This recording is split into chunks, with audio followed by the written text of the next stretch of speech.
고난은 단지 불행이 아니라 인내를 낳고 성숙을 이끄는 하나님의 도구이기 때문에 그래요. 하나님이 우리를 부르신 목적이 아름다운 해변에 그림 같은 집을 짓고 편안하게 살게 하려고 부르신 게 아니에요. 안녕하세요 여러분, 백배의 TV입니다. 우리는 인생을 살아가면서 종종 예상치 못한 어려움과 고난을 마주해요. 갑작스러운 실직, 인간관계의 갈등, 예고 없이 찾아오는 건강 문제들, 이러한 고통의 순간들은 때론 우리를 절망에 빠뜨리고 심지어 하나님을 향한 믿음마저 흔들리게 만들기도 하죠. 그렇다면 왜 하나님을 믿는 자들에게 이러한 고난을 허락하실까요?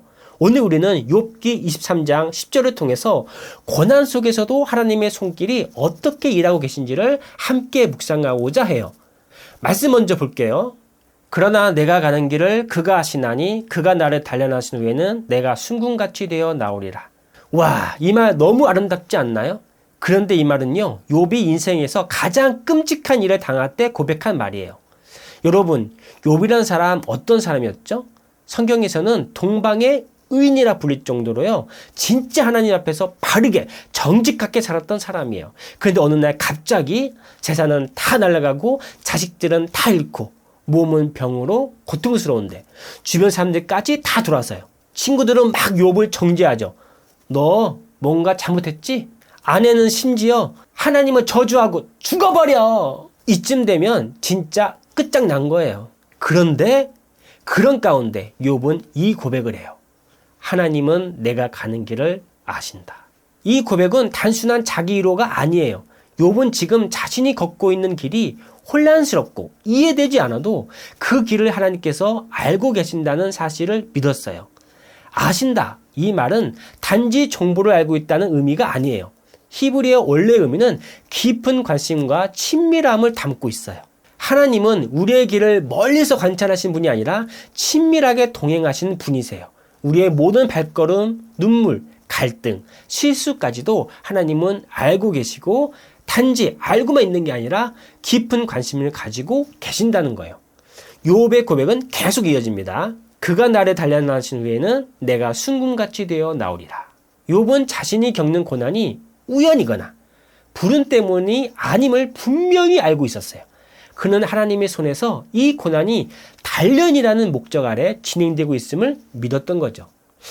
단련이라는 단어는 광석을 불에 넣어 순수한 금을 추출하는 과정을 말해요. 불순물을 태워 없애고 순금만을 남기는 고통스러운 과정이에요. 그러나 이 불은 금을 해치지 않아요. 오히려 금의 진가를 드러내요. 마찬가지로 고난은 우리를 파괴하는 것이 아니라 정결하게 하기 위한 도구예요. 우리의 교만, 욕심, 불신앙, 이 모든 불순물은 고난이라는 불 속에서 드러나고 제거되고 우리는 더욱 예수님을 닮은 모습으로 정결하게 빚어져요. 야고보서 1장 2절 4절은 이렇게 말씀하고 있어요. 형제 여러분, 여러 가지 시험을 당하더라도 그것을 기쁨으로 여기십시오. 믿음의 시련은 인내를 만들어낸다는 것을 아십시오. 그러므로 끝까지 참고 견디어 부족함이 없는 완전하고 성숙한 사람이 되십시오. 왜 고난을 기쁘게 여길 수 있을까요? 고난은 단지 불행이 아니라 인내를 낳고 성숙을 이끄는 하나님의 도구이기 때문에 그래요. 하나님이 우리를 부르신 목적이 아름다운 해변에 그림 같은 집을 짓고 편안하게 살게 하려고 부르신 게 아니에요. 우리를 예수님을 닮은 사람으로 만들기 위해 부르신 거예요. 오늘날 우리는 편안함을 최고의 가치로 여기는 시대에 살고 있어요. 불편함이나 고난은 가능한 한 피할 것으로 생각하고 있어요. 그래서 조금만 불편해도 바로 짜증내고 조금만 힘들어도 하나님 왜요? 하지만 우리는 분명히 알아야 해요. 하나님은 우리를 있는 그대로 내버려두지 않으세요. 왜냐고요? 사랑하니까요. 하나님은 그분을 믿는 자녀들을 사랑하십니까? 네, 맞아요. 하나님은 그분을 믿는 여러분을 한없이 사랑하세요.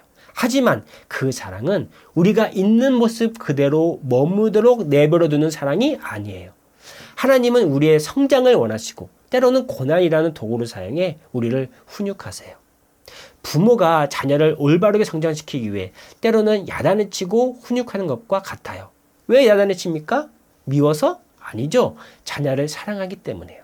자녀가 잘못된 길로 가는 그 꼴을 부모는 절대 볼 수가 없는 거예요. 하나님도 마찬가지예요. 그 부모의 마음처럼 하나님도 우리의 삶의 방향을 바로잡기 위해 개입하세요. 그래서 고난은 하나님의 무관심이 아니라 관심의 증거예요.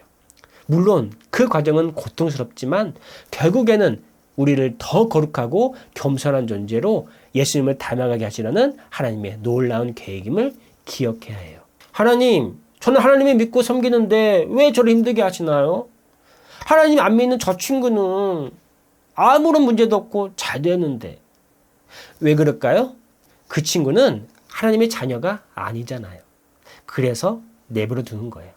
그렇지만 여러분은 하나님의 자녀니까 내버려 두지 않아요. 여러분이 원하든 원하지 않든 상관없이 하나님은 그분의 자녀를 계속 단련하실 거예요. 왜? 자녀니까. 여러분, 삶의 고난은 다양한 모습으로 다가와요. 결혼 생활의 갈등, 직장 생활에서 어려움, 병든 육체, 인간관계의 상처.